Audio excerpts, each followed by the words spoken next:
pandemic. So just a little bit about myself first. I'm going to tell more of my story in a minute, but just a little bit so you know who I am and what I do and why I'm here to speak to you.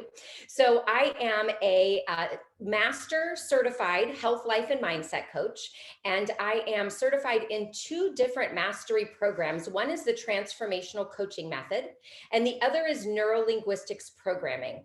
And both of those have led me down the path of speaking and coaching. I am a published author, and just completely love what I do of helping people find inner peace, calmness, transformation in their health and wellness. And I just am fired up about it. So we're going to go ahead and get started today. I would like to make sure that you have a pen and paper handy, because I always say, especially in a 2-hour thing like this, I want you to be able to have a minute to process and do the work. It's nothing difficult. So that, because after we leave here, you may not take time to do it. So I want to make sure you have time to do it here. So if you'll just grab some paper and a pen and have that handy. So there are several different pillars of health. And, there's another talk that I do that's called the 5 Pillars of Health for Maximum Productivity. But today we're just going to focus primarily on the pillar of health, because in my opinion, it is one of the most important pillars of health that we can actually bring into awareness and begin focusing on. And so what you're going to learn today is the 4 ways that people experience stress. Hang on a second. The difference between acute and chronic stress and how it affects your health.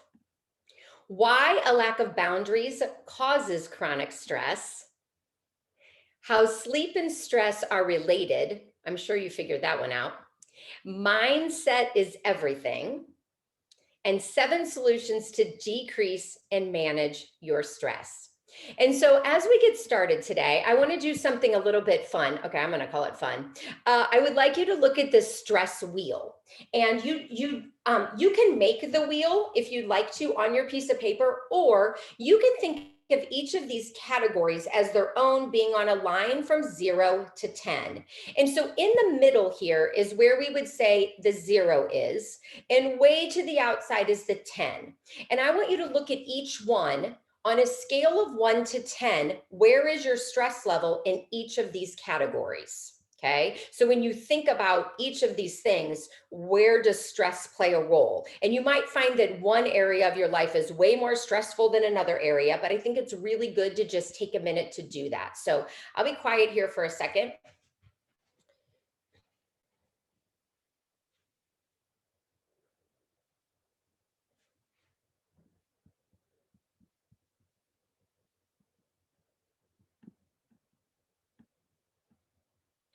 Oh, hang on a minute. Sorry about that.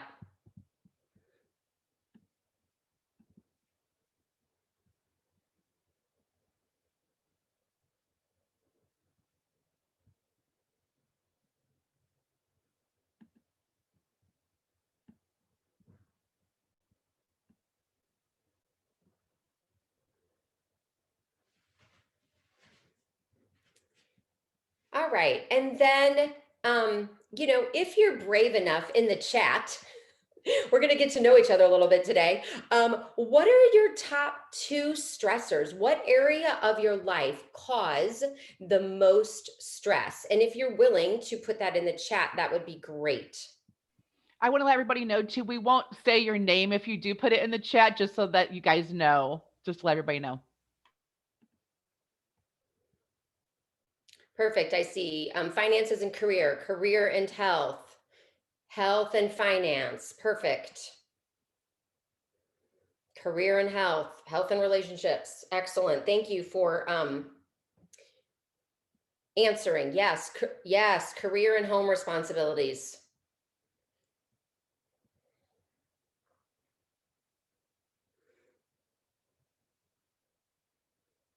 Yes, I see a lot of career, health, home.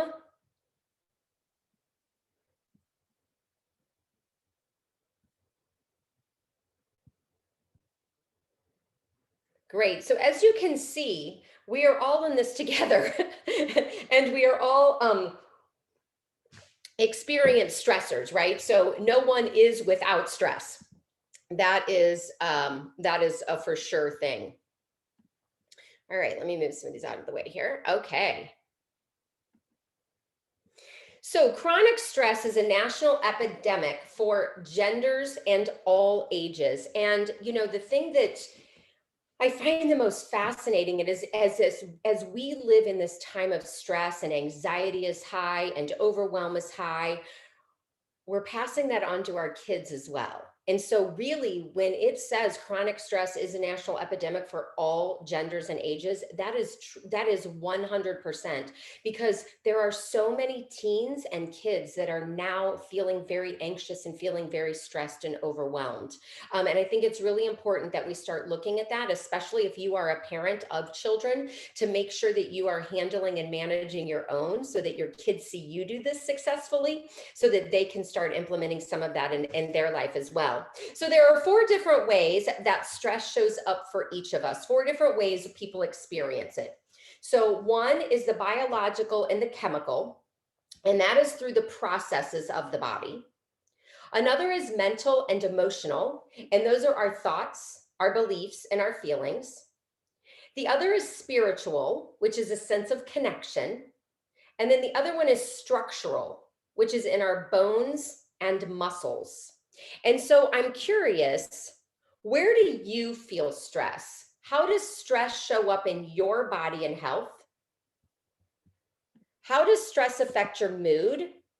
And how does stress affect those around me? And just take a minute to really think about those questions and dive deep into them and answer and write down some answers to those questions.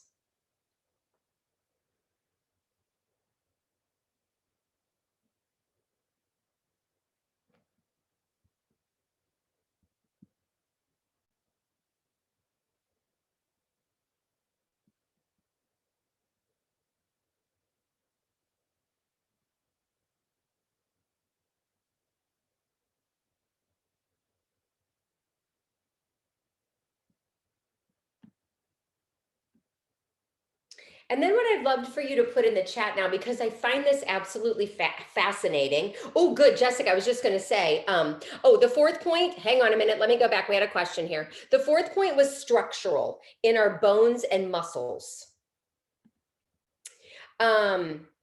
Yeah, so share in the chat, how does it show up in your body? Because I truly am fascinated how it shows up so differently for everybody. I just saw that somebody put in they clench their teeth.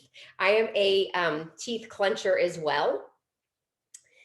Yep, anxiety, headaches for sure. Yes, neck and tension, y'all. I carry it all like right through here. I see a massage therapist regularly, and she knows when I'm a little bit more stressed than usual because, yeah, she can feel it. Eczema, yeah, weight gain for sure. Um, Backaches, fatigue, yes. So do you see how stress just shows up differently and oh yeah, sugar. Yep. Uh, Stress shows up differently for so many of us, which is, yep, lack of sleep. Yep, that is very, very common, the whole sleep issue. So let me share a little bit of my story. I told you who I am and what I do today, but let me share a little bit about how I ended up here. And while today I am calm and relaxed and present in my life, it has not always been that way for me. I look at my life and I have a hard time actually believing that it was mine now, because years ago, my life was completely the opposite.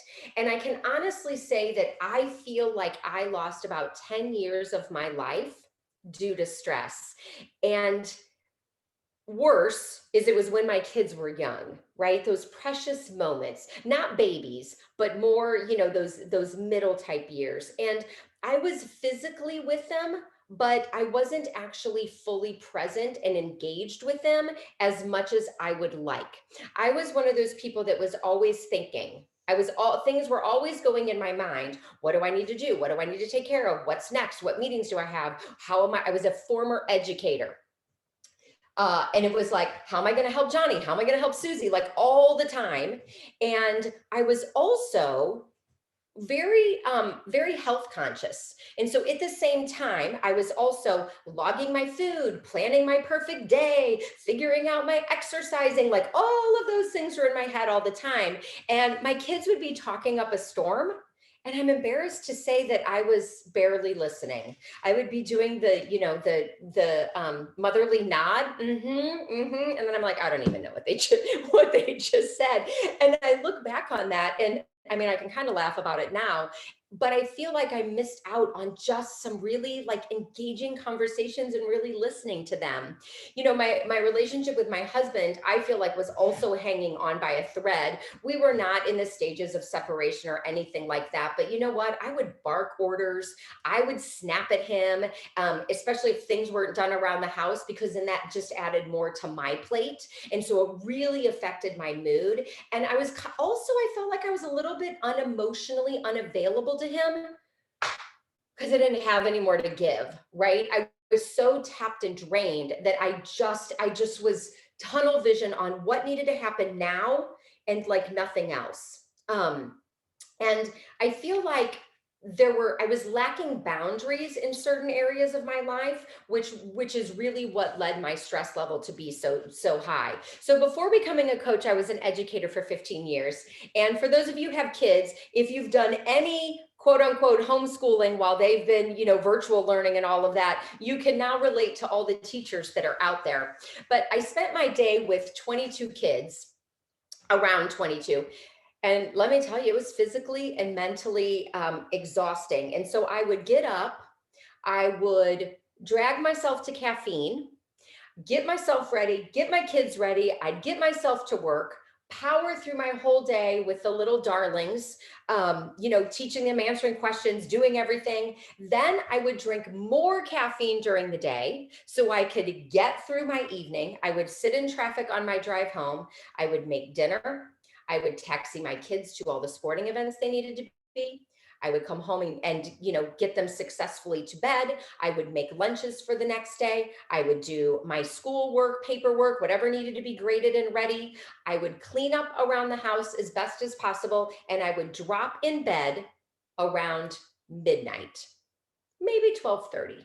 And at 5:30 in the morning, I would get up and I would start it all over again. And I was literally on the hamster wheel of life. And I lived this way. Oh my gosh, you guys, I'm embarrassed to say I probably lived this way for probably 10 years of my life. And have you, any of you remember the movie Twister? Where at the very end, like they're really going into like, this is the big one. And, the cows and the barns and the trucks and everything are like flying by them. And they're just trying to like find shelter well, of course, what's Helen Hunt's name in it? Whatever her name was in it, she was loving every minute of it. But it's like survival mode, right? Of like things just flying past you. And I feel like that's the way my life was at that time. And I wasn't stuck in a physical tornado, and I wasn't even going through a major life crisis. My parents weren't ill, my children weren't ill, we weren't moving, we had our careers, like everything was okay, but I was living in chronic stress. And here's the kicker. I thought it was normal. I thought that this is just what you had to do. This is how you lived as a teacher, as a mom with younger kids, that this was just life. And I thought being stressed was just okay. And then one night I had a big scare. And it was probably about 12:30, and I was in the kitchen and I was looking at a paper that that my oldest son's teacher had graded, and she had graded a couple answers that were wrong because I got out the calculator and did the math. And for some reason it was late. My stress level was already high. I should have been in bed already sleeping. Probably had a little bit too much caffeine. Like all the things kind of were just compiling on top of each other. And my heart started racing, like pounding. And I was like, okay, God, I'm going to bed. this is a clue that I should be sleeping. So I went upstairs, I got ready for bed, I laid down. My heart was still beating. I can't even tell you how fast it was beating. It was beating so fast, and I was sweating, just sweat. So at that time, remember, this was a while ago, I got up and I put my exercise band, like now we just have awesome Apple Watches, but I put my exercise band around me because I wanted to see what my heart rate was. Doing nothing, my heart rate was at 189. That is scary. So I decided I should wake up my husband, and I woke him up, and we had to call 911, and the paramedics came, and they had to like restart my heart. They gave me a shot of something, and it was like a punch in the gut, and then you like come back and your heart's beating normally. And that's when I decided like I had to stop living this way, because I never wanted that happen again. I didn't even know what tachycardia was. That's what I was in. I was in tachycardia. So then I had to go to the emergency room, get everything checked out. And it was very eye-opening for me of how much stress and my lifestyle was really now impacting my health. Also, a few years ago, I was someone who was so, would the word be obsessed? I'm not sure. I was very into like losing weight, really looking good. I was restricting my calories. I was totally over exercising, and I ended up in adrenal fatigue. And that was also due to a stress. It was different kind of stress. It wasn't the busyness of stress that I was in as a teacher. I felt like that busyness of stress. This was definitely a self-induced, me being the perfectionist type of stress. And it took me 3 years to heal my adrenal fatigue. Women, adrenal fatigue is serious. Like I was to the point where I would need like I could just like fall asleep and take a nap at any time. My adrenals were shot. I was tired, exhausted, brain fog, like couldn't think well. It was not pretty. And it took me about 3 years to really get back to now I have energy and feel great. So stress is huge. And so after going through my own transformations, releasing the limiting beliefs that kept me stuck in a state of stress, and developing healthy habits that I'm going to teach you today to decrease and manage my stress, I knew that my mission was to help as many people as possible also manage their stress so that they can just live a healthy life. We have so much that we want to do in life, right? We want to fulfill our purpose and live healthy, see our grandchildren, our great grandchildren, and we do not want to have health complications, especially from stress. You know, one of the reasons I chose the name Rise Up and Live Wellness was because I know the freedom, I know the peace, I know the joy that comes out of rising up from living in that chaotic hamster wheel that we call stress and life. And so I will say this, I learned this from my coach. Suffering is optional and choice is a powerful thing. So everything that you learned today, you have the option of putting into place. And, you know, if you resonated with any part of my story, you're in exactly the right place, because I'm going to show you 7 ways to manage this at the end that can really take your health, your relationship, and your business to the next level. And we do have a limited time together, so I'm going to teach you as much as I can about the topic today.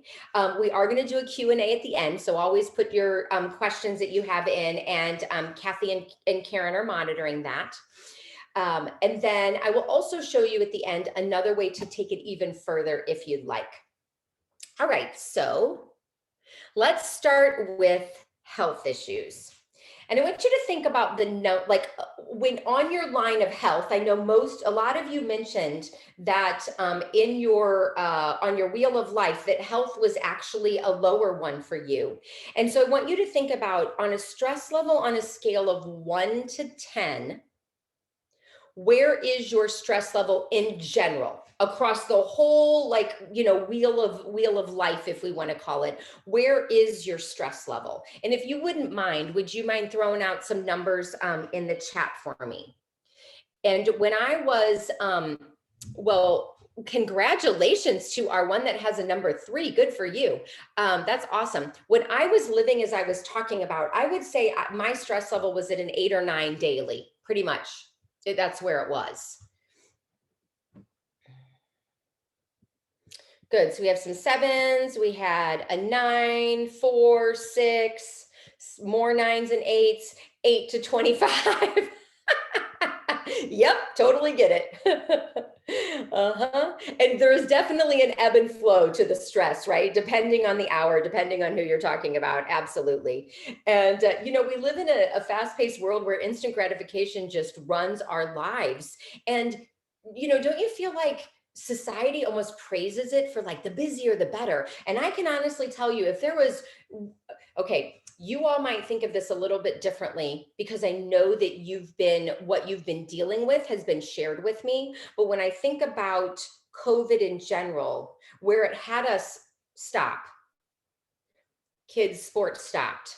We had to stay at home. We couldn't, we weren't running our kids around to all the different activities. Like life slowed down in that way. It brought other stressors, but it definitely helped decrease what I would call the busyness of life, the go here, the go there, all of that. I do think that was the one thing that kind of made a lot of us open our eyes to is like, oh, this is what it's like to be home and to have a little time to relax. But like I said, living in this fast pace is what we're also teaching our kids that their life should be like, right? And so we're bringing them up in this stressful environment too. So there are two types of stress, acute stress and chronic stress. And acute stress is very short term. And so, if there's one time you're running late to pick up your child, or, maybe one email that you get from a client that I don't know if you call them clients. I'm not sure what you call them, but whoever you service. So maybe that one snippy email, or maybe you have an argument with your spouse, or you have someone that gets sick in your family that you have to take care of. But all of those can be resolved quickly. And our body is really good at handling acute stress. Our body is designed to recover from acute stress. And so what happens is our blood pressure rises, our heart rate rises, like muscle tension all rises for a very short while, but then those levels return back to normal, and then everything is okay. And we're back to being very peaceful again. This type of stress can be very beneficial. For example, if we're in a tornado, we need to respond in that way. We need our blood pressure to kick, like we need all of that stuff to allow ourselves to go. And if we need to meet a deadline, it's really good for us to have that pressure of the stress.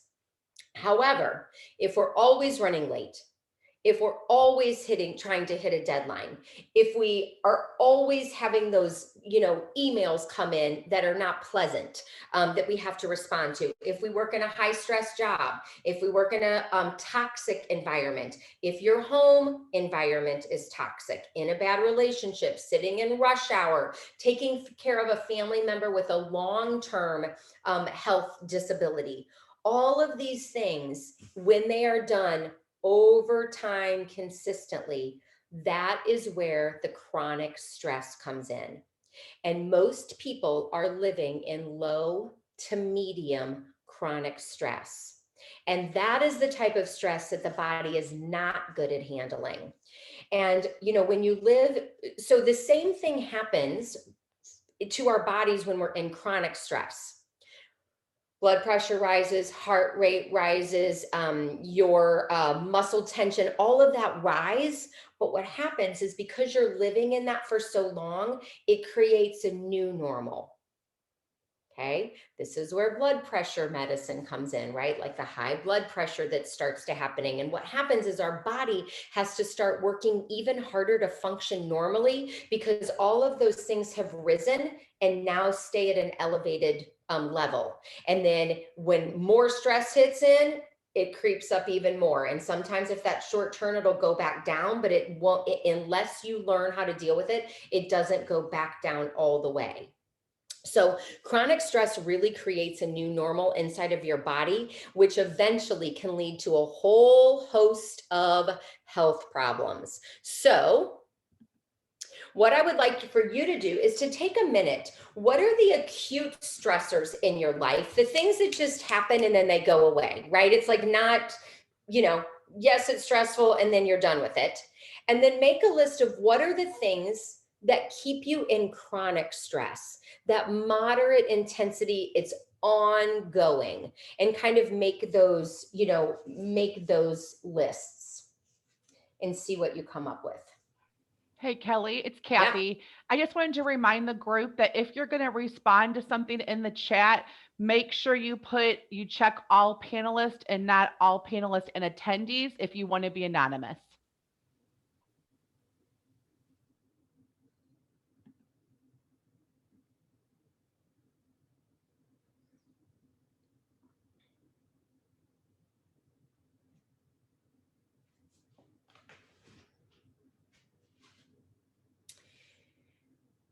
All right. So as you read, I want to go to this slide next. So this is the interesting one here.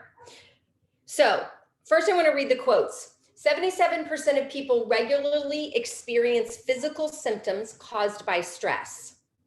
And 73% of people regularly experience psychological symptoms caused by stress. So stress really is the number one thing that affects our stress. And if you look at this list, right, you can probably identify, some of you even put these things in the chat earlier when you were responding. And as you know, as you read this list yourself, I don't need to read it to you, but as you read it, like there are probably people that you know that are also experiencing these things. And my clients typically come to me with one or more of the following health concerns: difficulty losing weight, difficulty sleeping, anxiety, and poor digestion, which is also that weight gain. I know some of you had mentioned that also. And let's talk about how some of these are related to stress. So I want to look at digestive issues for a minute. So digestive issues, this is about what you're eating, and it's also about who you're being. And this is one of the biggest things that as I went through my own, like learning to become a health coach, the biggest thing I learned was always like, well, who are you being while you go through this? And I was like, I've never stopped and really thought about who am I being? And, am I eating under stress? Like, who am I being when I eat? I'll tell you who I was being when I eat. Are you ready? I was being the teacher who had a 30-minute lunch break, which it took me part of that time to just get my kids to the cafeteria. Then I had to use the restroom. Then I had to get my lunch, sometimes heat it up, blah, blah, blah. I ate as fast as I possibly could. So I might need to go to the bathroom again, check my mailbox, call a parent, do whatever, and then go pick up my kids again. That is who I was being. I was eating in a complete state of hurriedness, stress, kind of that, just that fast paced. And there's, I feel like today eating quickly is almost like a prerequisite, right? Because we're eating at our desk and we're like, I need to eat fast before the next Zoom meeting, or I need to eat fast before my, next call with someone. Or if you're at home, you're eating fast because you need to take your kids somewhere. That was the biggest thing I remember my mother saying to me. She wouldn't like this, is one of the things I remember, but as a kid, she'd be always like, hurry up, we need to go to dance class. Hurry up, we got to leave. It was always the hurry up, hurry up. And so when, stress is the opposite of relaxation. And when do we feel the most stressed? When we are moving too fast. And so if you've been trying to heal a specific area of your body, or if you've been trying to work on having a stronger metabolism, but have not had much success doing either one of those, there's one basic reason. And that is because you're moving too fast. So when we talk about food in our digestive system, the slower you eat, the faster you metabolize. And this is one of the biggest things that I've had to work on in my own health, is slowing down to eat, right? I still feel like it's a race and I only have like 7 minutes when I am now my own boss and I work from home. And yes, I have meetings and things to do, but I have more than 7 minutes nowadays. The more relaxed you are throughout the day, the easier your body will heal and the more energy you will have. And don't we all want more energy? I always want more energy. So the thing that I found the most interesting is you can eat the healthiest meal on the planet, But if you eat it in a stressed out state, your digestion has diminished dramatically, and it really doesn't even matter that it was healthy. Now, this does not mean you get to go eat unhealthy food. It just means, like, note to self, if you're eating healthy, make sure you're also slowing down so that you're getting the best of both worlds. All right. Let's see here. Let's go to the next one. Okay, so let me tell you about the autonomic nervous system. So it is, I'm going to get a little bit sciencey here for a couple minutes. It is responsible for your digestive activity, the autonomic nervous system is. And there's two different branches. We have the parasympathetic, which is the rest and digest, and we have the sympathetic, which is the fight or flight. And the rest and digest is the optimal state to heal our body, to heal everything about our body, to make sure that it is going to live a lovely long life for us. And when our parasympathetic is activated, the metabolic power goes up. You metabolically, like, your body responds for you, and your body enters into a healing state. On the other hand, the sympathetic system, that's the fight or flight. And let's get real here. Most of us live in fight or flight all day long. Does your day go something like this? I feel like I always wrap myself out in these because now you know how my day used to go all the time. You get up, you spend too much time, drinking your coffee, reading the paper, doing your morning routine because everybody loves their morning routine. And then you're rushing to get ready. You're in fight or flight. And then you're getting your kids up and you're trying to get them ready and out the door, you're back in fight or flight, unless you have perfect children who get themselves up. And if you do, you are very lucky. I have a 17-year-old who I'm still yelling to get out of bed. So then, if you're traveling places, you might be sitting in rush hour traffic, or there's an accident you didn't expect, or, you had to stop and get gas and you didn't realize it and you're late, fight or flight.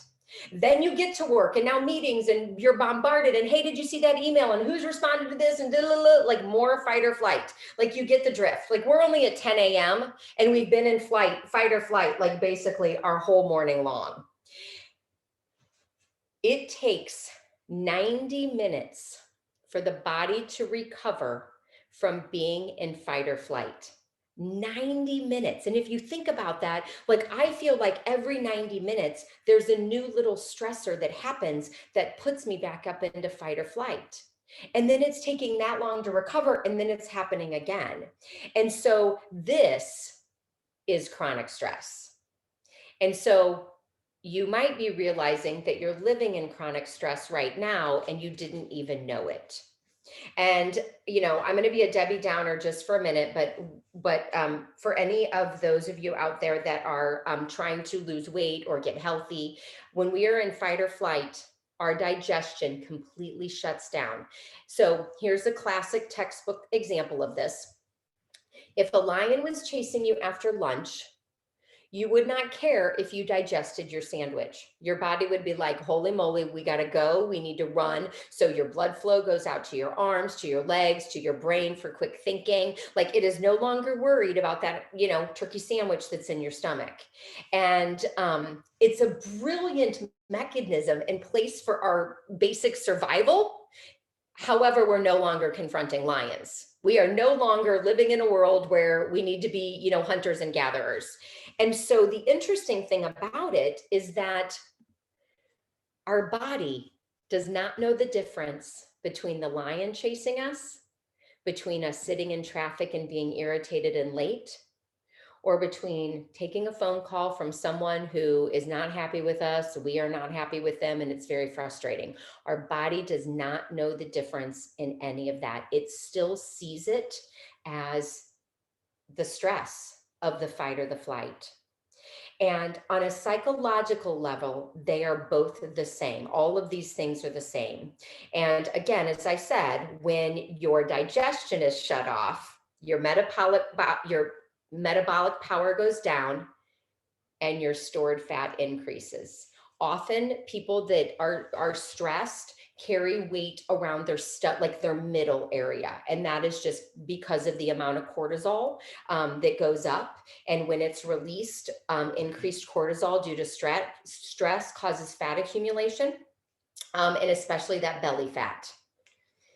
Yeah. When I heard that, I was like, oh, okay then. One of my clients was an entrepreneur and she came to me because she couldn't lose weight. And, she was exercising, she was eating healthy, she was doing what she thought she needed to do.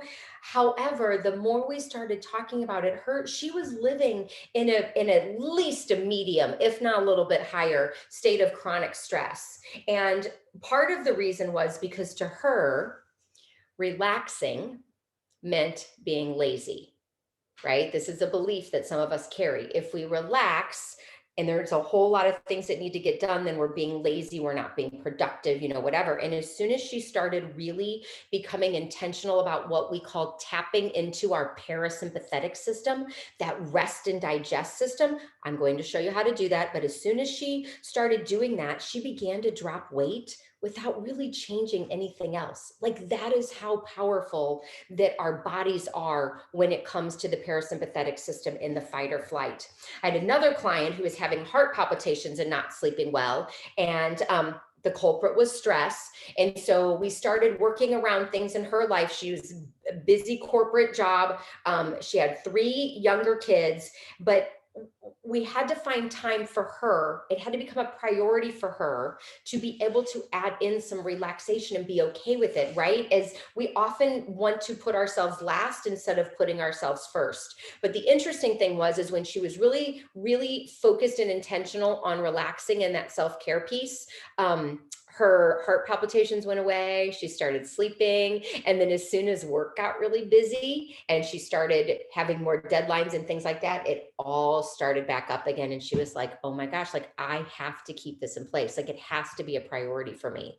So it is super important. All right, let's go to boundaries. So I always find it interesting that we put boundaries around our yard, right? Like, here's my yard. Your dogs have boundaries. We put kids in cribs so they have boundaries. We put boundaries in a lot of places for like our dogs, our pets, our children. We don't always put them in place for our own lives, and they often become fuzzy. And I typically see 2 sides of the spectrum when it comes to boundaries. My clients either have extremely rigid boundaries, meaning everything has to run like clockwork. It has to go their day. Their day must go as planned. They must eat according to plan, everything is according to plan, and their family better live according to that plan too. And when that doesn't happen, look out. Then I have the opposite side. These are the people pleasers. And these are the ones that make sure that everyone else is taken care of. Everybody else is happy but them, right? They're going to you ask them to serve at church, they're there. You ask them to, show up at, take some food to Bobby Joe's house because she's sick. They're going to they will do everything for everybody else. And yet they are not taking care of themselves. So one side of the coin leaves to like the rigidity of the boundaries can lead to burnout, can lead to exhaustion. It can lead to like anger, things like that, because it's not being done your way. The other side of the coin, the people that have the difficulty of saying no, this can also lead to frustration, burnout, snapping, the snapping, because we have that short fuse. And so both too much boundaries and not enough boundaries, both can be very detrimental and cause to exhaustion, burnout, and stress. So what about your boundaries? Do you have boundaries around work and family? When you're at work, are you thinking about work and doing work? Or are you thinking about family and things that need to get done and everything else? And then vice versa. When you're at home, are you still thinking about work and all the things that need to be done at work? Or are you able to switch into like, now is family mode, right? I can step away from everything else and move into family mode. I had a client who had a 5-year-old daughter, and one day her daughter said to her, or she said to her daughter, honey, I think you're addicted to the iPad. And her little 5-year-old said, Mom, I think you're addicted to work. And so, like our kids see this too. And she's like, I have to put some boundaries in place. Like I really need to, when I am at home, I need to be at home and I need to be with my family and I need to put my work aside. So lack of boundaries definitely will cause stress. All right, next, being present. The opposite of present is absent. And one of the reasons that we are not always fully present is because of lack of sleep. And when we are not fully present, that causes stress too because we're missing things or we're either way out in the future of what needs to happen, what if, all the things that need to get done, or when we're not present in the moment. Like some of you may not be present in the moment right now because you're kind of working on other things as you're listening. You're not fully present. You can also be in the past. I should have done this. What if I would have done this? It stinks that this happened. And so things in the past, you're either living in the past or living in the future, which causes you not to be present. When it comes to lack of sleep, I mean, we're not fully present because we're not fully awake, right? And we're not fully awake because we're not getting our 7 to 9 hours of sleep that we need as adults. I'm going to say that again. 7 to 9 hours that we need as adults. And then I want to go back to my story. I was sleeping like 5 to 5.5 hours of sleep. And I would have told you that I was managing it well because work was getting done. My house was what I called very clean, precise. Things were in place. And I would tell you that I can manage living on 5.5 to 6 hours of sleep.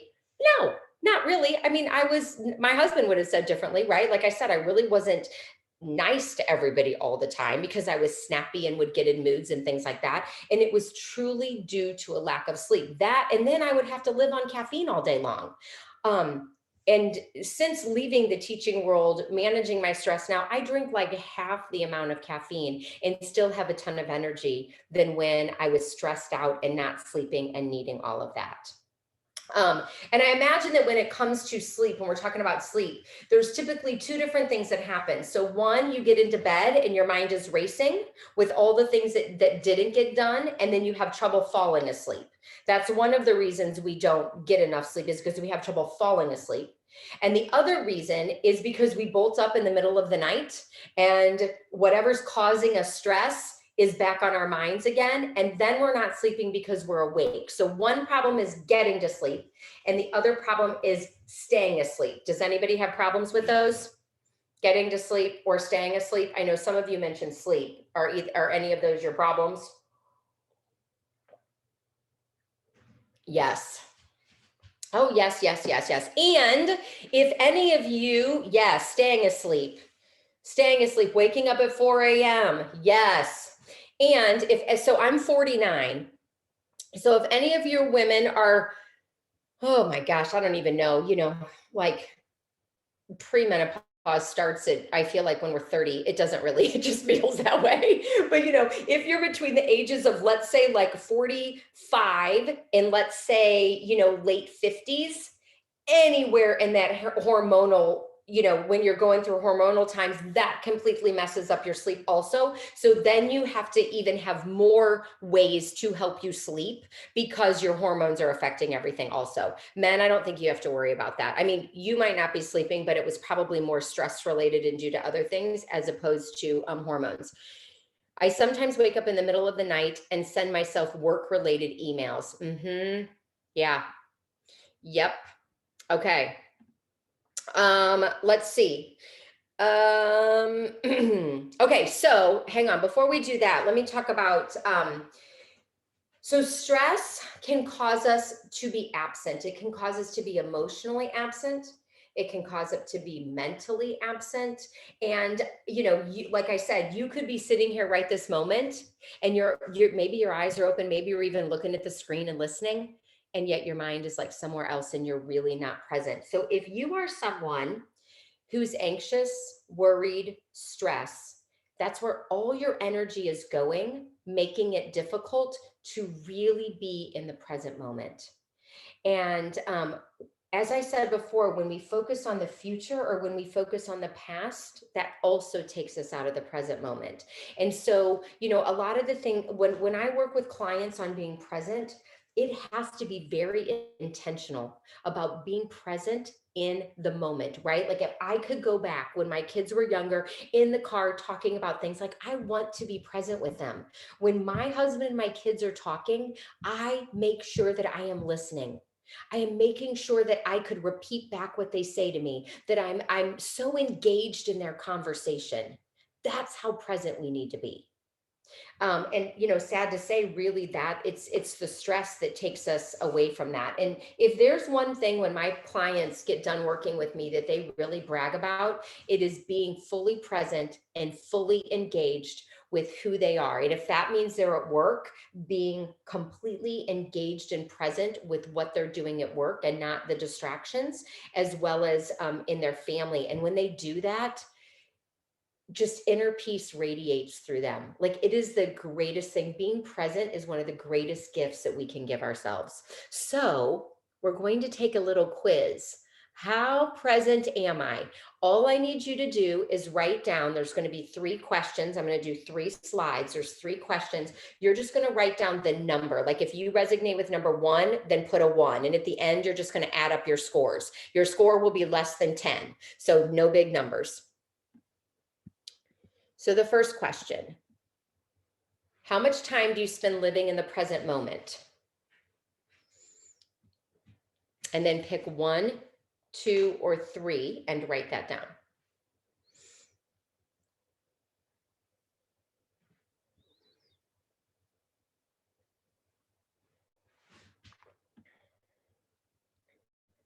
Okay, are we good? I don't know, I can't see you. So if you need me to go back, I will, but I'm gonna go to the next slide unless I hear from somebody. In 10 seconds or less, think of yesterday. How much of your day do you remember? The majority of your day, some of your day, or not much of your day?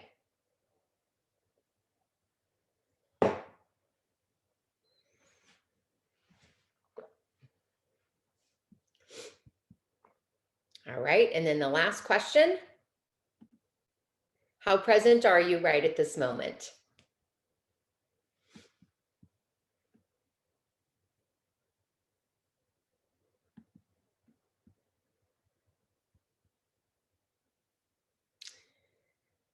All right, and now all you need to do is add up your answers. And then I'm going to tell you about your score. So if you scored a 3 or a 4, you live in the present moment. Congratulations, nice job. You stay focused, you don't allow yourself to be distracted, you remember what you did, who you did it with, and the conversations that you had. You were engaged during those times. If you scored a 6 or a 7, you're a 50-50, right? So you have moments in the present, but you are also distracted and spend time in various states of absence, like the past or the future, when you would actually benefit from being a little bit more present. And then if you scored an 8 or a 9, hello, are you there? You're allowing stress to rob you the pleasure of living in the present moment. And just so you know, this is just an awareness quiz, right? It's just like the score simply gives you a point of insight, and then you can figure out, hey, would I like to do something about this? Because movement in any area, right? On that wheel of stress, moving on any of those areas is completely possible when you're ready to, have it be intentional and have it be a focus. All right, mindset. So as a neurolinguistics programming coach, master coach, and trainer, this is one of my favorite things to talk about. And I hope this brings great value of what I'm going to share today. Neurolinguistics programming is really about the way that we can communicate. So neuro is brain, linguistics is communication, and how it all fits together and really how it affects our lives. And, if we think about mindset, how many times a day do you tell yourself you're stressed? Like you have so many things to do and there's not enough time to do it and you're never going to get it all done. Women often refer to themselves as hot mess. Like, I'm a hot mess today. Men keep it all bottled up inside, hence why they have the most heart attacks when they're in their 50s and early 60s, right? It's all the stress bottled up. So here's an interesting thing about mindset. Your brain doesn't know the difference between fact or fiction.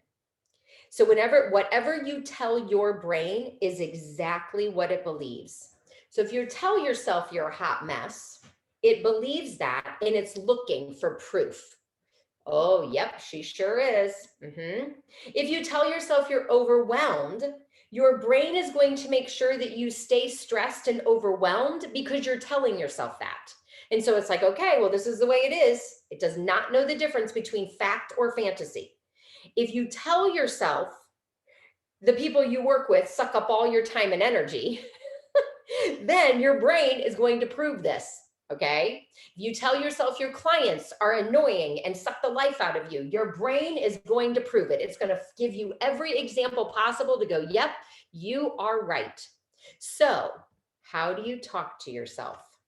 What is going on in your mind and how you speak to yourself? So, we have our conscious mind and our unconscious mind. And our conscious mind runs 10% of our life, and it's arrogant enough to think it runs all 100%. Your unconscious mind, that little voice in your head, probably the one that just said, "What little voice in my head?" That one runs 90% of your life. That voice, your unconscious mind, knows how to decrease and manage stress. You just stopped listening to it a long time ago. And we allow the conscious mind to take over everything. Our unconscious mind was developed between the ages of 0 to 7, known as the imprint years. And this is when your program, called like your operating system, this is when it was developed between ages 0 to 7. Ages 8 to 18 is when it learned to run the program. This is when it practiced the program over and over. And so basically, your 8-year-old is running your life right now. So when the itty bitty shitty committee, that's what I like to call it at times, starts firing off, you need to work harder to get ahead. You need to prove how smart and successful are. Excellence equals perfection. Relaxing equals lazy. Like I could go on and on about the things that we tell ourselves. You're not good enough. You're not smart enough. Like all the different things. That is your 8-year-old running the program that it learned somewhere between the ages 0 to 7. And most likely, the reason you're living in chronic stress today is because of your childhood programming. It is also some major events that probably happened in your life along the way. And it's also the language you use on a daily basis, as well as your values. And we'll get into those in a minute. But your programming, like most people, is probably still running on DOS 1.0, right? Which is causing the stress. And because of this, here's what we have to know. Everyone is doing the best they can with the resources they have. I'm gonna say that one more time. Everyone is doing the best they can with the resources they have based on their thoughts, their beliefs, what's going on in their life, and their programming from ages 0 to 7. And, the majority of time, we have no idea what's really going on in someone's life. We don't know their background, their beliefs, their values. And so we see them from our own perspective, like through our lens. And we see them based on our values, our beliefs, and our expectations or our lack of expectations. That's how we see the world around us. So I'm going to put a picture on the screen. And when I put it up there, I want you to, as quickly as you can, what are the first 3 things that you notice in this picture? Okay, I just want you to type them out, like the first 3 things you notice, just bam and go. Okay, ready?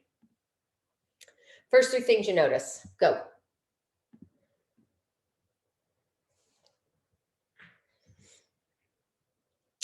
Flowers, couch, painting, good. Stools, flower, fan, couch, picture, stool, art, lamp. Yes, white, pop of color, modern. Good. A clean house, organized, flowers. Yeah. Perfect and empty. Yes. Ah, good. Okay. So here's what I love about doing this. Okay. So here's what I noticed. I also noticed the white furniture. I noticed there's no TV, and I noticed the gorgeous hardwood floor. Okay. And so just by from what I noticed, you can tell a little bit about what I value. I noticed the white couches because I'm like, who has white couches? Clearly they do not have children, right? And so, oh, hang on. 1 second, let me get back there. So they don't have children. Where's the TV? Are they sitting around watching the St. Louis Blues play hockey like my family does? Like, I value family. And then those beautiful dark hardwood floors, like, to me, that just gives like a, I don't know, kind of a rich, clean environment. And so that says something about my values also. If you were someone that noticed the painting, you might value art. If you were someone that noticed the flowers, you might value nature or gardening. Like, every single person like put in different things that they noticed, because we all come from a different place of what we value. Okay, does that make sense? So I love this quote from Mahatma Gandhi. Your beliefs become your thoughts become your words become your actions become your habits become your values, and your values become your destiny. And if you look at what's going on in our country right now, this is so easy to see. And as I give you these examples, please, I am not trying to bring any politics in. It's just a really easy way to show people values, right? So if we think about COVID, people who wanted businesses to stay open value the economy. They value money. They value small business owners. People who want everyone to stay home, they value health. They value life. People who want, people to be able to gather and go out and see each other and do things, they value mental health. They value connections. They value relationships, right? It really it's just a way of showing people value different things. I think about Zoom, working on Zoom. Some people think it's efficient, it's effective, and they would prefer to work at home this way forever, right? Like, hop on a Zoom, I see people, I'm good to go. These people perhaps value time. There's no time driving, right? We eliminated the drive time. We eliminated the interruptions, right? Of when someone can just stop by your desk or see you or whatever. We've eliminated that by Zoom. Then there are the people that are like so tired of Zoom, like they're like, I am done with Zoom. And perhaps these people value, again, the connection, the interaction with other people, that relationship, that human connection that Zoom just doesn't always provide. And if you think about why you're in your current career, even being like, if there are homeowners that are on a board of homeowners, and let's say there's 3 people on your board, I can promise you that the 3 of you come to meetings with a different value system.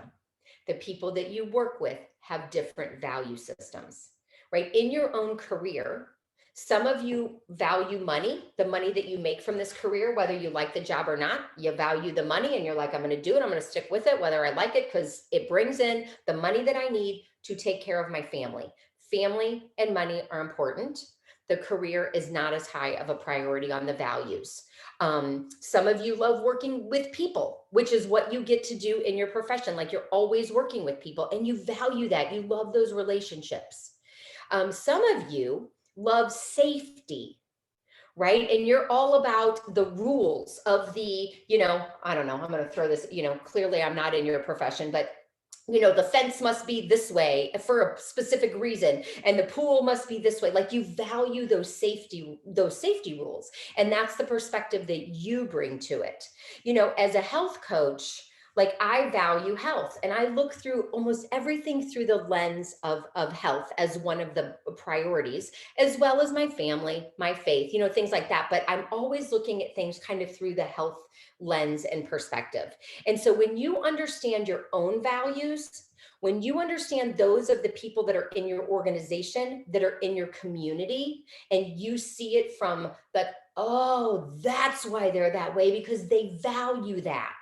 This is why I'm this way, because I value this, right? And nobody's right or wrong.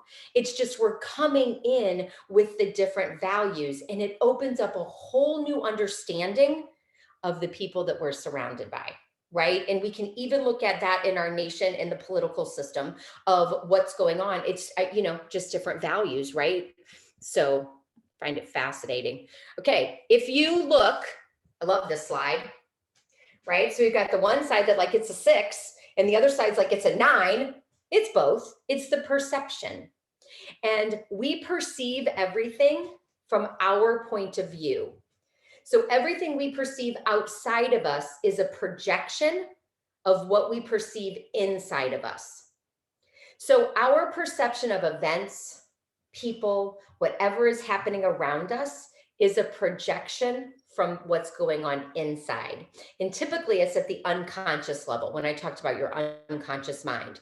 And so the world is a reflection of our inner thoughts, feelings, values, and beliefs. And so let me put it this way. When someone makes me angry, it's not about them. It's always about me. This is one of the biggest things I teach my clients. What about this is about me? So anytime someone strikes a chord with you, there's a little bit of a trigger. And I'm not saying it has to be anything big, but just any like emotional trigger that, something, it's always stopping and going, what about this is about me? Because I know that if my son says something to me, I respond differently than if he said the exact same thing in the exact same way to my husband. So it's what about this is about me. And when I think about my son, it's usually like, well, I want to be the one in control. I am the mom. I'm going to be in control, right? And so, that's what's about me is I like control. I also want him to be safe. I want him to be productive in life. Like these are values I bring to the situation as well. So my perception as well as my values come into the situation. And my husband and I have different perspective of things. And if we look at through the lens of stress and the homeowners, they're sending you request after request right now about, I want to finish my basement. I want to put in a pool. I want to, I want to put a trampoline somewhere, like whatever it is. If you are overwhelmed, aggravated, stress, any of those things, ask yourself, what about this is about me? Is it because you didn't get enough sleep that you're aggravated? Is it because your stress level is high and you have so many other things to do? It's probably not so much the person. It's probably all the other outside factors going into it, because if they asked you on a different day, you could respond differently. Right. So really thinking about it, I think someone gave me the trampoline example or whatever. And, quite frankly, some of you probably just don't care about trampolines. And you're like, those are not safe anyway. No, you should not put those one up. Right. So we just, and they're thinking the person that wants the trampoline is like, this is fun for kids. Like they value fun, they value kids. And you're like, this is not safe. You value safety. And so that's where the conflict and the stress comes up when handling situations. Your thoughts, feelings, beliefs, and values could be causing you unnecessary stress in your life. Does anybody have a question about that topic in general, like about the values, the perception, anything?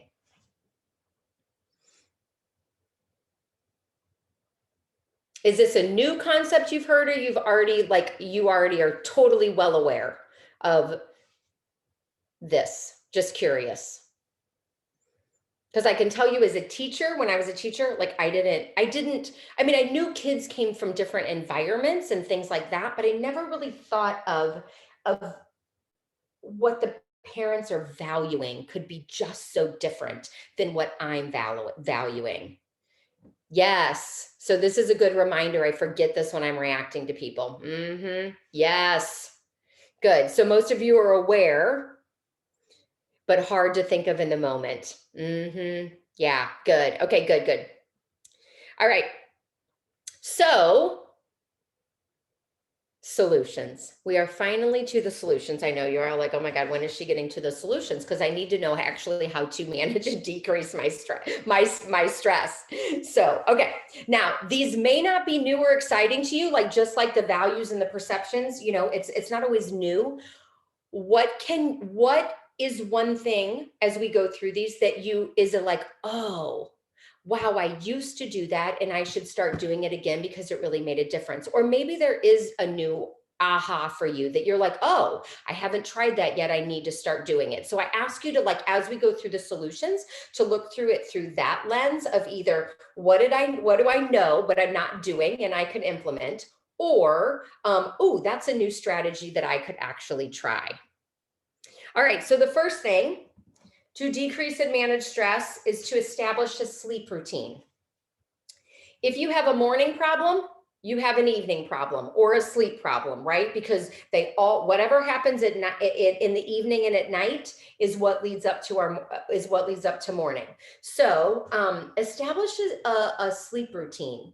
And so, one of those things, which if we look at, like, I have a teenager in the house, he's 17. This is why we still argue and have trouble with him getting up in the morning, because he doesn't have a good enough sleep routine.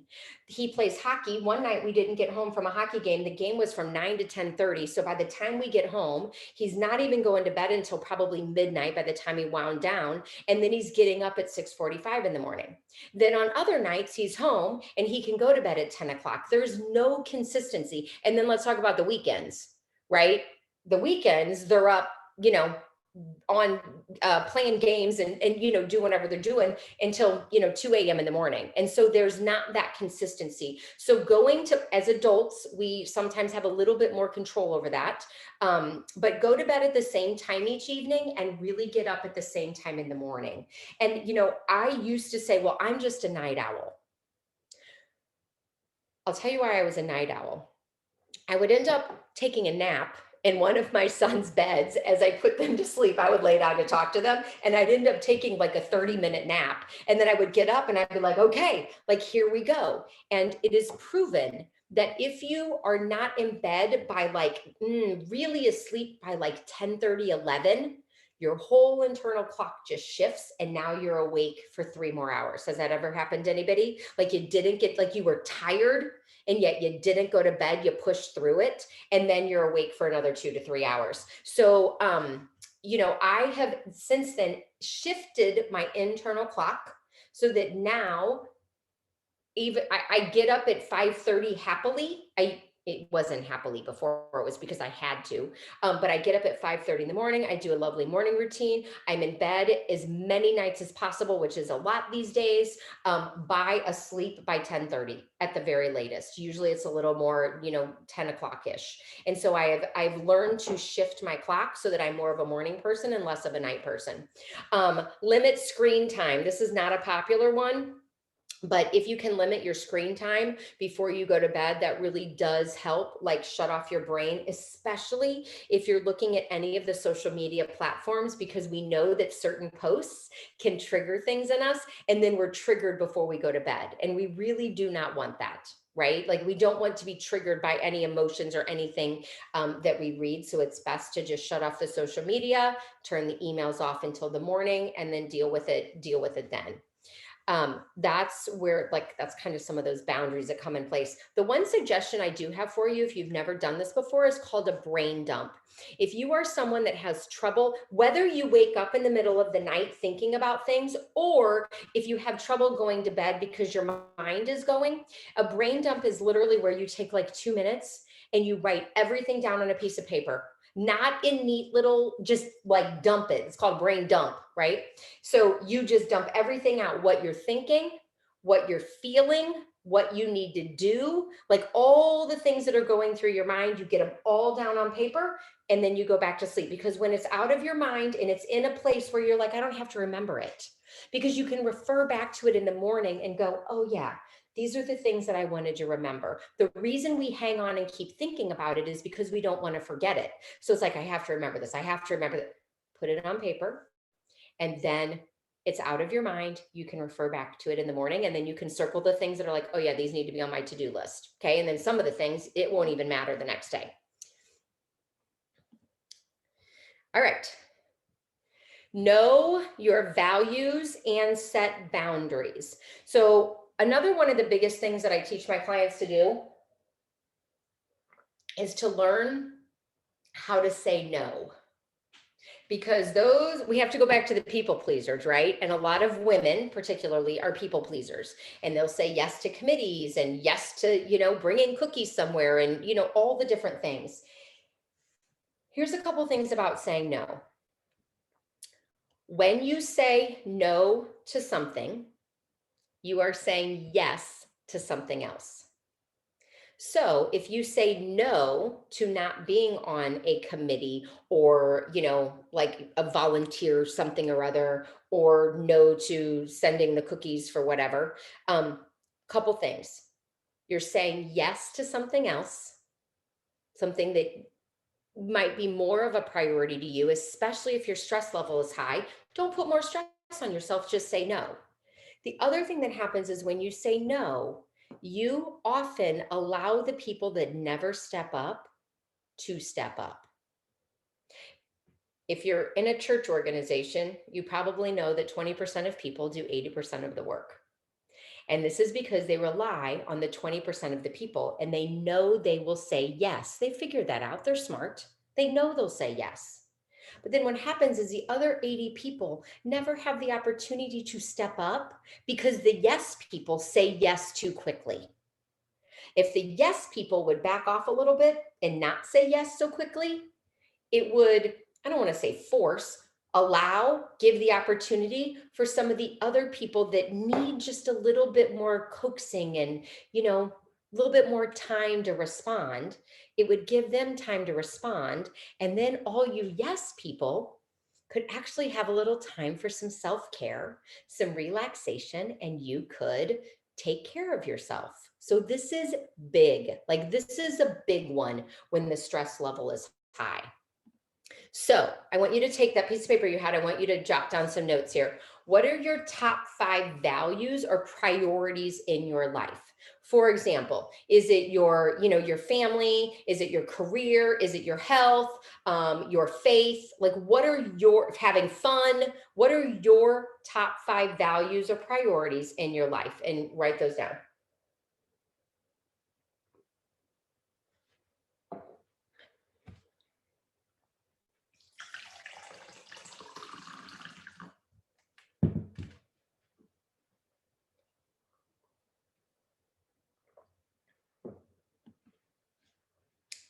Does your calendar align with your values and your priorities?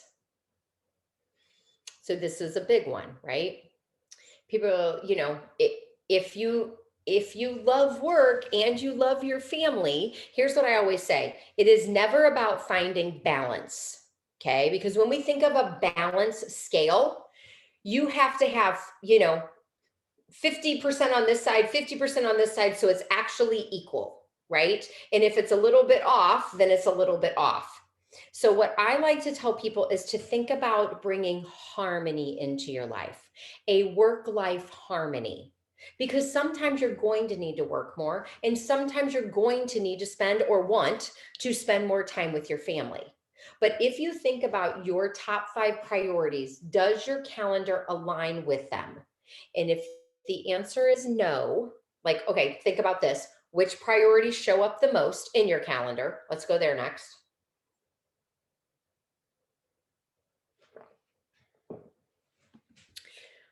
Which of your top 5 priorities show up the least?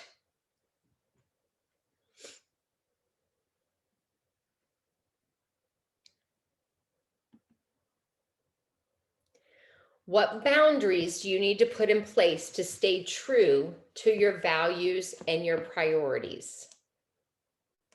Sometimes that goes back to the saying no. Sometimes that goes back to scheduling. Like for me, I have always scheduled my exercise time. It is on my calendar. It is an appointment with myself. Health is a priority to me. So if someone were to ask me, hey, can you meet? I do a lot of networking, I do a lot of meetings. Hey, can you meet? Can you meet at 8 a.m. for coffee? No, sorry, I have another meeting at that time. They don't need to know that it's a meeting with myself, that I haven't had my shower and I'm ready by then. I just need them to pick a different time. But I set a boundary on that, right? That is my boundary around health. So, what are some boundaries that you need to put into place so that you can really stay true to your top 5 priorities and keeping them in your calendar? And at the same time, what are some things that you need to get rid of? This is another thing, and I didn't put it on this question, but sometimes I say, what's one thing that is on your calendar in the next 48 hours that you can let go of, that you can just get rid of? You can reschedule for later. It never needs to happen. Like, what is not important that's on there because you said yes? When we talk about yes, for me, I'm always like, it better be a hell yes. If I'm going to put it on my calendar and I'm going to take time to do it, I better be super enthusiastic about it. If I'm like, oh, okay, I'll do it, what's the point of that? Right? Because then as the time comes, I'm going to feel resentful. I'm going to be mad at myself for saying yes. Like, there's so much to goes with it that y'all, we just need to get good at saying no to things. Okay. If you don't put boundaries in place, who does it affect positively and who does it affect negatively? If boundaries do not get set around your priorities, around your calendar, around you saying yes or around you saying no, who does it affect? You are one of them, but who else does affect in your life? Because I also think it's important for us always to be thinking about, them as well. And can it improve by you putting the boundaries in place?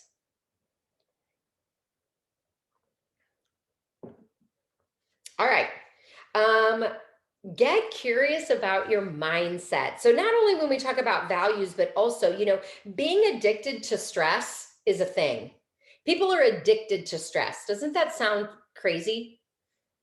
Then again, people are addicted to drugs and alcohol and shopping and all the other things, and those sound equally as crazy. But yes, we can be addicted to stress, and it's often a limiting belief that we have, like something about us feeling the need to keep and carry that stress, right? Like, who will I be without the stress? Like, you know what I mean? Like, what'll that look like? Will friends think I'm not doing enough? I'm not trying to be successful. I'm not whatever. Like, I'm not doing my job. What is the belief that goes with that? And get really curious about your self-talk. Who are you being each day? Are you being someone that glides through life very calm, very confident, with an inner peace, regardless of how much you have to do? Because it always gets done. At the end of the day, it always gets done. Or are you someone that's still going to get it done, but is going to go through it in a very stressed, anxious, overwhelmed state? If you think about it, it gets done either way. You all are professionals. I know you're doing your jobs. It's just a matter of who are you being while you are doing it. And really, that's when we have to go back and think about our mindset and what we're telling ourselves. So get really curious. The first thing that we have to do is have awareness of what's going on up here. If you're telling yourself you're stressed out and you're overwhelmed, again, you're going to find that. So one of the things I like to tell my clients to do is really figure out what 3 words do they want to live into. Confident, peaceful, grounded, whatever. I mean, you make up your words however healthy, like whatever words you want to be, have those in the forefront of your mind each day so that you are intentional about going through your day that way. All right. Self-care schedule. Okay. Schedule your self-care. See, now you can tell I've been talking for like an hour and 20 minutes. All right. When we are stressed, our body is craving relaxation. So what I want you to do right now is I want you to make a personal nourishment list with about 10 different things. Here are some examples of mine that you can do to tap into that parasympathetic system, your rest and digest. And just take a minute and if you can come up with more than that, hot diggity, just make your list. Men, yours might look completely different than mine. That's fine. Whatever it is that helps you take care of yourself.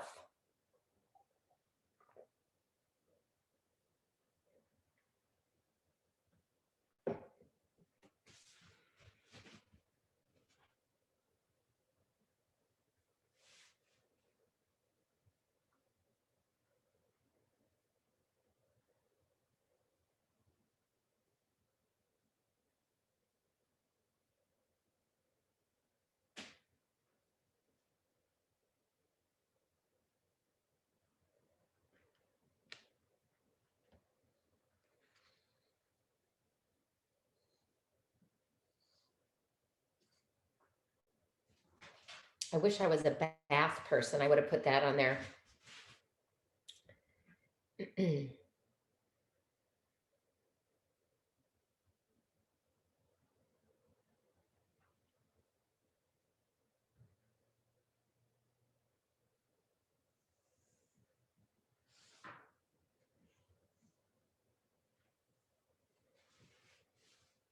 Good. I see a read. Excellent. Yep. All right. Throw some of them in the chat. Like, what are the favorite ways that you love to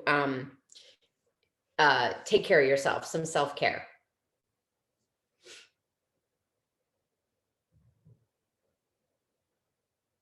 Good. I see aerobics. Ooh, vacationing in Florida. That sounds fabulous. At least the sun's out here in St. Louis. I'm pretty excited about that today.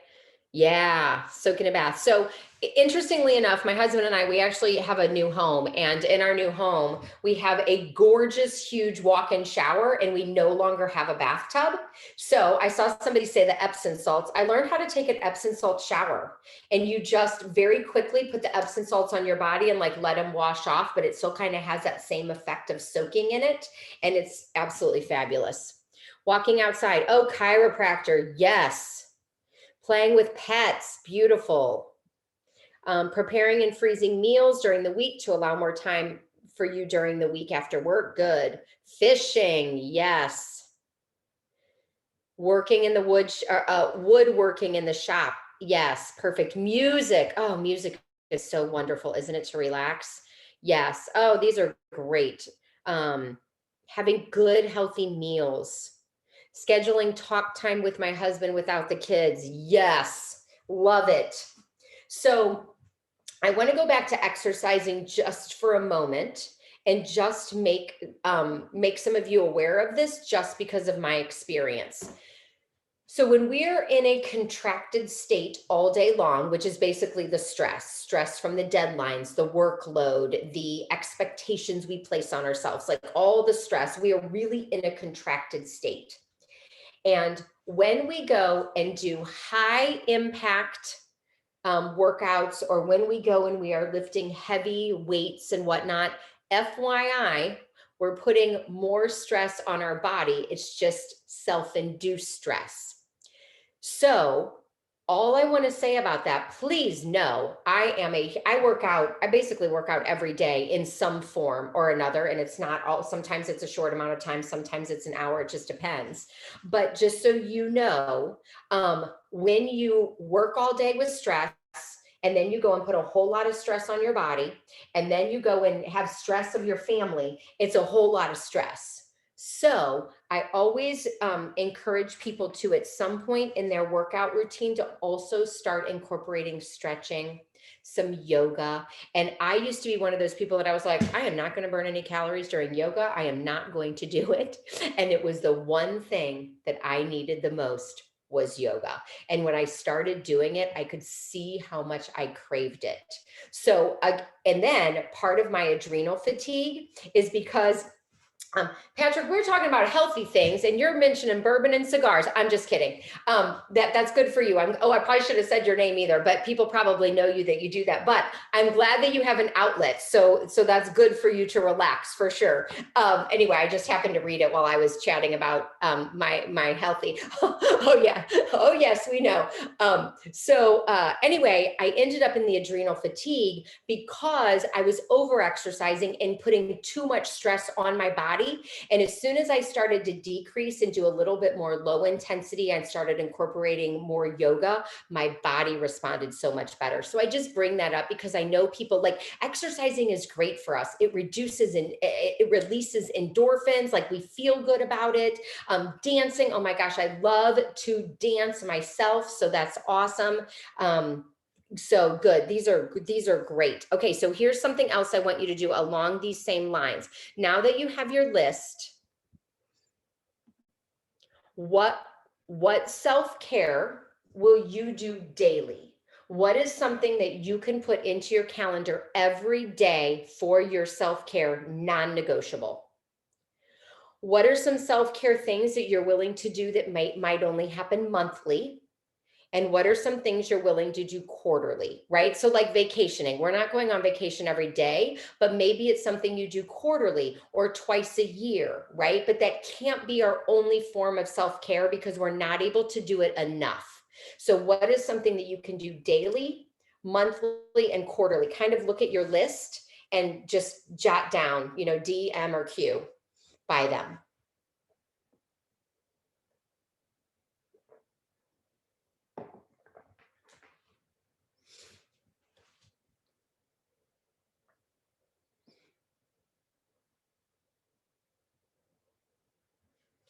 And then I encourage you right now, if it's not already on there, and while we have a minute of time, because I'll give you a minute, schedule, what's today, Wednesday? So Thursday and Friday, put on your count, maybe today too, if you're going to do it later this evening, put on your calendar what you're doing for your self-care and take a minute to schedule it.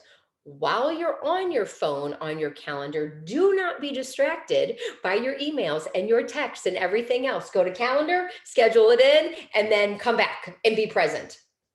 We have 3 more tips here.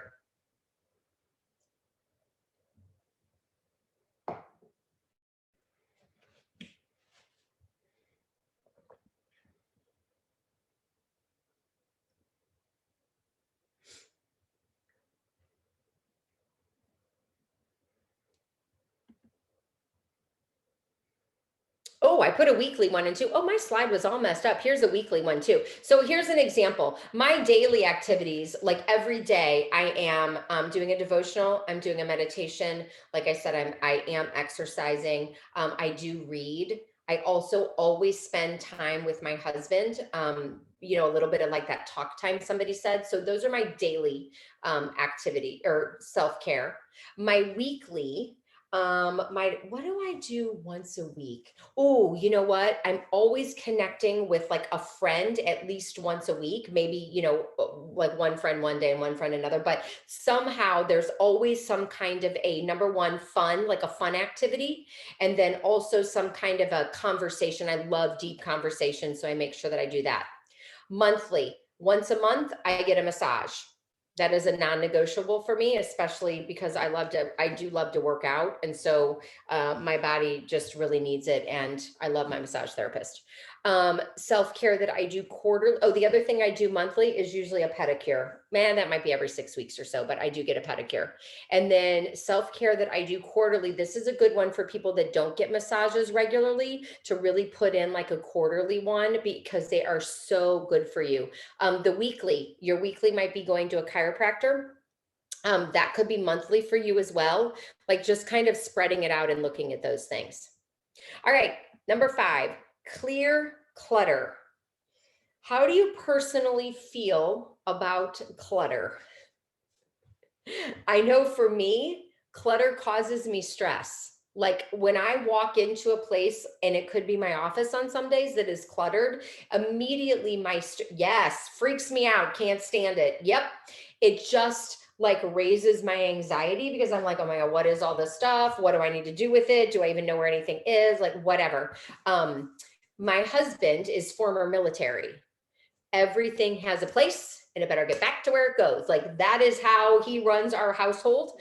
I am also somewhat a bit of a, like, I'm a piler, but I really like, my piles managed for say. Weekly self-care, not going to Walmart. Yep. I might agree with that. So, clutter definitely causes stress. And I think about, like, if you think about that when we walk home, like when we get home, if you're not working at home, but you actually go home and then your counter is filled with the mail and filled with the school papers and filled with all the different things. And then you go to make dinner and you're like, like, I can't even make dinner yet because there's clutter everywhere. Right. Sometimes our closets get cluttered and what I want you to do is I want you to take a minute to think about what needs to be decluttered in your life, because this is a huge one that will eliminate stress. I can tell you that people that are hoarders and people that have a lot of stuff around their house, they are stressed. Like it causes stress. So what are some small areas like wallet, purse, drawer, car console, like, oh, your email subscriptions. When was the last time you went through those and unsubscribed to all the ones that you're just constantly deleting? That's a good one. What are the medium-sized areas that need to be decluttered? Your desk, your closet, right? So I'm always trying to make sure that I'm doing those regularly to keep them, managed. Yes, the junk drawer. Yep.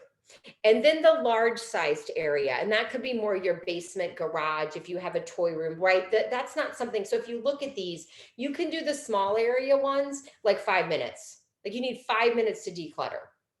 The medium ones, I don't know, maybe 15 minutes. Like it could be something that could be much, faster. It's not a long thing. And then you have your big areas that need to be decluttered that are going to take time. And the way that I like to look at those is taking those large areas and breaking them down into turtle steps. If you've ever heard Jill Farmer speak, she talks about taking big projects and breaking them down into very small turtle steps. What's the first thing? I just need to walk down into the basement and look around and see what I have, right? Like that's like, it's so small that you can do it. I'm like, oh, I could do that. When you think about just off the top of cleaning the whole basement, that becomes a little bit more overwhelming, right? So really breaking it down into very small steps. So, take a minute and figure out write these down if you haven't already. I'll just give you like 30 seconds. What are the small areas, the medium areas, and the large areas in your life that you really need to start working on?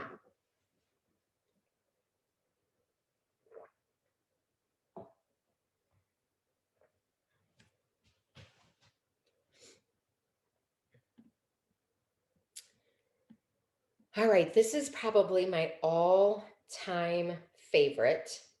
It is breathing doesn't cost anything. We do it naturally, and yet we often forget to do it. We are going through our day breathing up here, like our chest breath, like instead of really breathing into our bellies and tapping into that parasympathetic system. And when you do deep breathing exercises, it is the fastest way to get out of fight or flight, right? Remember, every 90 minutes we're in fight or flight. And so in order for us to get back into that rest and digest, which is good for our body, we need to make sure we're breathing. And so stress rears its ugly head all the time if we don't control it, and breathing is so easy. So I like to teach something called the 5-5-7 breath. And I invite you to take a minute to do this with me. And by doing it, it'll just take a minute and it's so amazing. So either close your eyes or just like soften your gaze.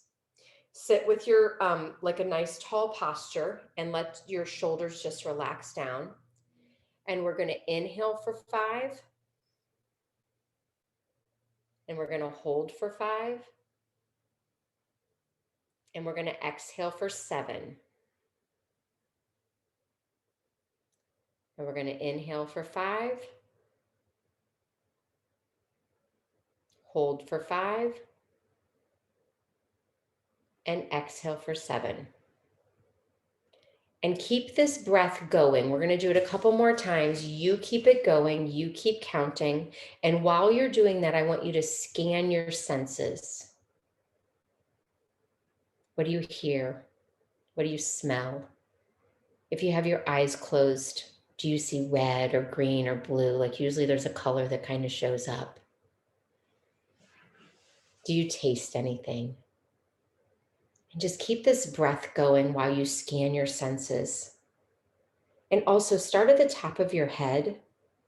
And while you're breathing, just move all the way down to the tip of your toes and notice if your breath gets stuck anywhere. And if it does, focus on that spot and keep breathing. And the reason we make the exhale a little bit longer is because that's what really taps into our parasympathetic system and really allows us to slow down and slow our breathing down. And you might have even noticed that your 5 and your 7 have even expanded longer. And go ahead and do 2 more breaths of this.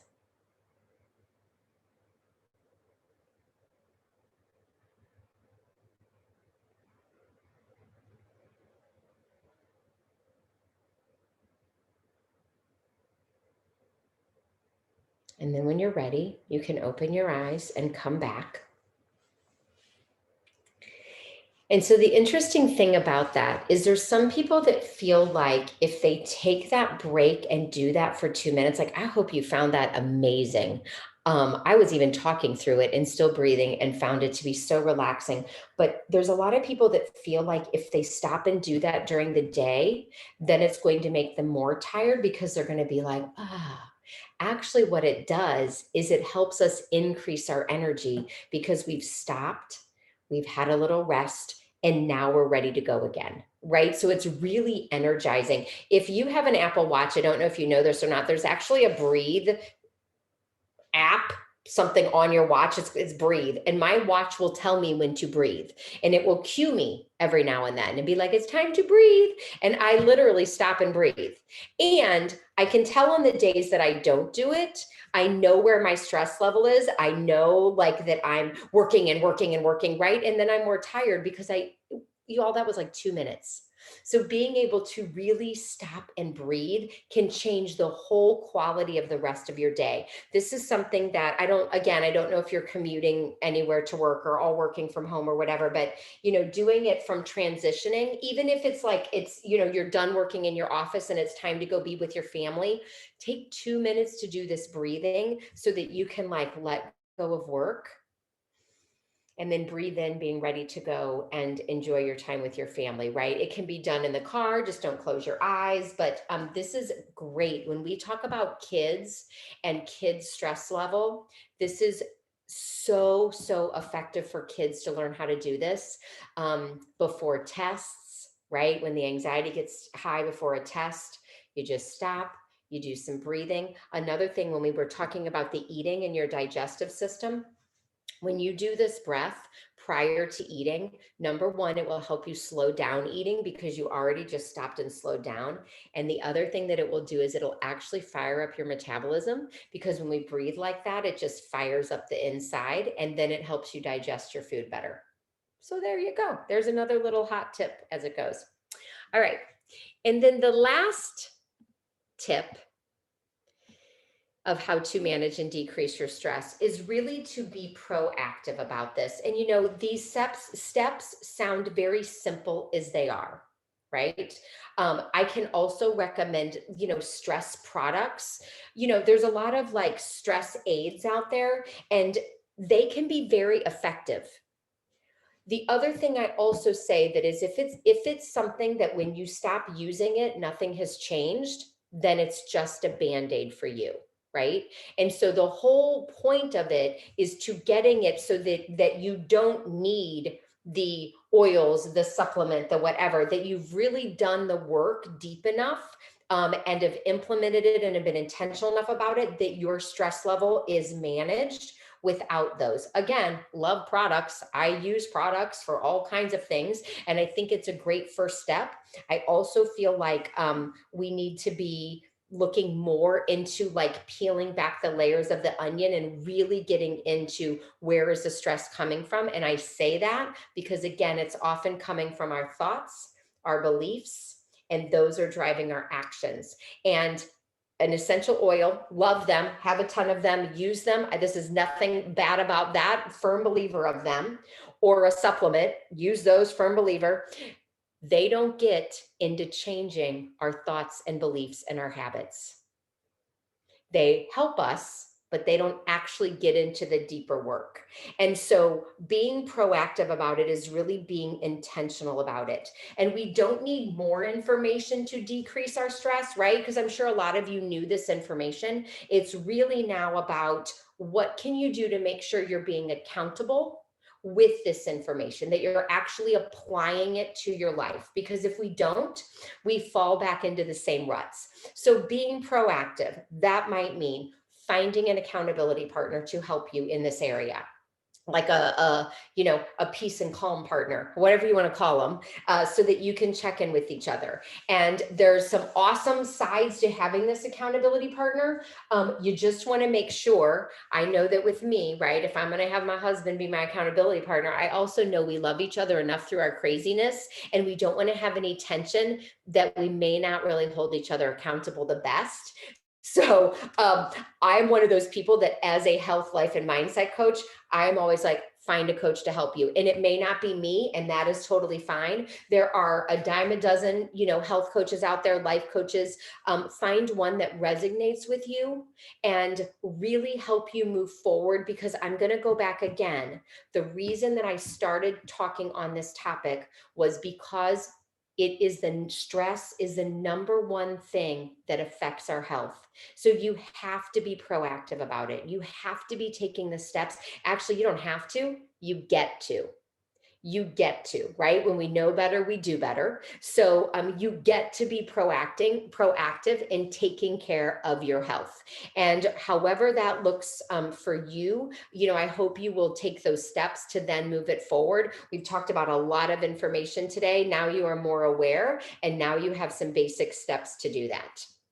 So, a couple things that I offer just very quickly, and then we'll go into Q&A. I offer a VIP mindset breakthrough. This is a 1-day deep dive intensive. It literally takes between 6 to 8 hours to clear out the, crap. Remember the program that's running our life from ages 0 to 7, when that teacher told you were stupid and you're still telling yourself you were stupid, or you got made fun of by so-and-so and you're still telling yourself that? This clears out so many things. It will also clear out trauma that has happened, through your adult life. It is one of the most phenomenal things I have ever done for myself. And my clients say the same thing when I do it for them.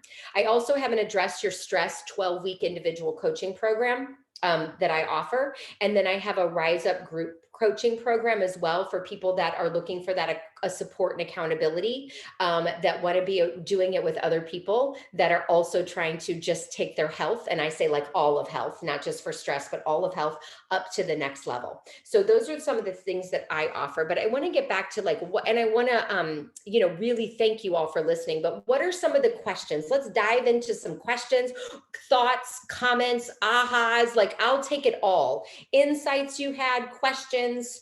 And I don't know, Kathy and Karen, if anybody asked any along the way. Actually, we are good. We don't really, you've been answering them along the way. Oh, okay. So good. Then if no one has questions, I would literally love to hear what is an aha, an insight, or an appreciation that you have from coming today, spending your time here, listening to this, getting this information. If you would just put that in the chat, that would be great. An aha, an appreciation, or an insight. Kelly, just to let you know, I have been getting text messages from our members that have my phone, and they're saying how wonderful of a job you did. So I just want you to know that. That's always a good sign. Can you call me every day and be my life coach? Well, we can work that out for sure. Telling myself to stop and breathe. Yeah. Yep. Good. I motivated somebody. That's awesome. Creating the self-care list. Good, good. The hell yes to putting something on my calendar. Uh-huh. Oh, good. Thank you for the compliments. I appreciate it. The ranking of the priorities, yes, and checking them on the calendar. Yes. Knowing that you need to take time for you. 100% good. Oh, I love naps, but they're bad for me. Okay. Yep. I have a hard time allowing myself time for me. Always feel like I should be working all the time. Yep, that goes back to the mindset. Here's a question. Yep. As a teacher, how do you release that classroom stress each day? Wait, whoever asked that, I'll tell you, I stopped teaching. My stress level was so high that I was like, I cannot do this. And because I didn't know what I know now, right? I am so thankful. I don't know if I said it that I'm talking to the Rockwood teachers. Next Friday, I'm doing the same presentation. If someone would have come in and told me as a teacher, and here's how I see teachers. And if you know them, you love them. Teachers live from holiday to holiday. Get me to the next holiday. Oh, I can breathe. Get me to the next holiday. Oh, I can breathe. That's how we handle stress as teachers. We just count down till the next holiday. And then it's like, oh, we have summer, right? So I'm going to tell you, I didn't handle it well. That was when the craziness happened in my life. And I decided I needed to get out of teaching. One of the best things. Yes. Don't tell your wife to quit. However, maybe she needs to call me and I can help her. You know what I mean? Yeah, everyone is doing the best they can with the resources they have. Yep, 100%. I needed this presentation like 10 years ago, Exactly. but I love that I have it now. So Exactly. Yep. I think we all learned something. This is perfect, exactly like what we needed, I think. At least, for me it was. So Good. Any other questions, anybody? We'll leave it open for another minute or two. Again, Kelly, you did a fantastic job. We are so appreciative. I will email everybody Kelly's contact information if you're interested in contacting her about some of her different courses that she teaches. Yeah. I'll be happy Can to I share throw them. something in, Kathy? Just so you Yeah. all know, I actually have a complimentary, it's free. It's called a discovery call. And that is where I really help people figure out where they're stuck, because I ask the right questions to really figure out where we think we're stuck and where we're really stuck are usually two different things. It's complimentary. It's 30 minutes and anybody can do that. So I'm just throwing you, like, I have a free thing. So if you love free, take We advantage. love freebies. Yes, we will Yes. take it. Yes. So how would should our members just contact you and just tell them, or just tell you that they were here? I can send you that information, but it's on my website. It's called the Discovery Call as well. And then that links to my calendar so people can schedule a call. Great. So, Wonderful. yeah. Great. And I did get a question. Are we going to share the slides? And yes, I will share the slides with everyone. Yes. So I think everyone's saying thank you. Getting lots of thank yous. Any more questions, anybody? If not, we will probably end it for today. Wanted to remind everybody about our next webinar, which will be March the 3rd. We have Margie Meyer, a CEI national speaker, coming in. I know Margie's one of our favorites. She will be talking about resolving disputes and overcoming apathy. So we're excited about that one as well. We're really fortunate to have a lot of great CEI national speakers coming this year, since we're able to do it through webinars. So we hope to see you guys next month. Again, Kelly, fantastic job. We really appreciate everything that you did. Look forward to talking to you soon. Great. Thank you, everybody. Have a great day. Thank you. Bye-bye, everyone.